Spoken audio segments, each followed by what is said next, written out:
নমস্কাৰ বন্ধু বান্ধৱীসকল, স্বাগতম জনাইছোঁ ডিজিটেল আছাম 3.0 চেনেলটোলৈ। আজি আমি আলোচনা কৰিম অসম আৰক্ষীৰ নিযুক্তিৰ বিষয়ে, যি 2350টা চাকৰি ঘোষণা কৰা হৈছে। কেনেকৈ আপুনি এপ্লাই কৰিব, আৰু বৰ্তমানলৈকে যদি আপুনি এপ্লাই কৰা নাই তেন্তে আপুনি ভয় নকৰিব।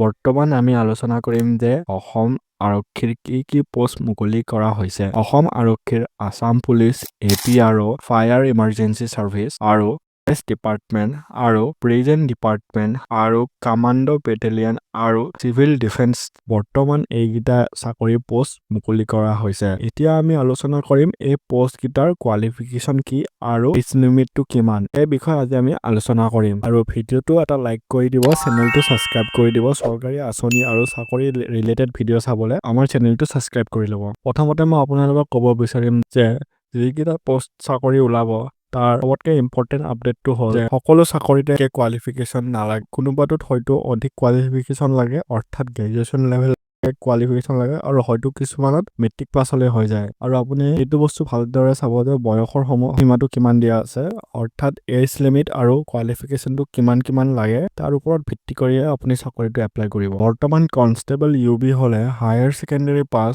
বয়সৰ সময়সীমা 18 বছৰৰ পৰা 25 বছৰলৈকে। কনষ্টেবল UB হ'লে হায়াৰ ছেকেণ্ডেৰী পাছ বা কনষ্টেবল AB হ'লে HSLC পাছ হ'ব লাগিব। সাব ইন্সপেক্টৰৰ বাবে আৰু এছিষ্টেণ্ট জেইলাৰৰ হ'লে গ্ৰেজুৱেশ্যন কমপ্লিট কৰা হ'ব লাগিব। আৰু যদি ষ্টেচন অফিচাৰৰ বাবে BSc ফিজিক্স আৰু যদি ষ্টেচন অফিচাৰৰ বাবে BSc ফিজিক্স, কেমেষ্ট্ৰি, মেথছ থাকিব লাগিব।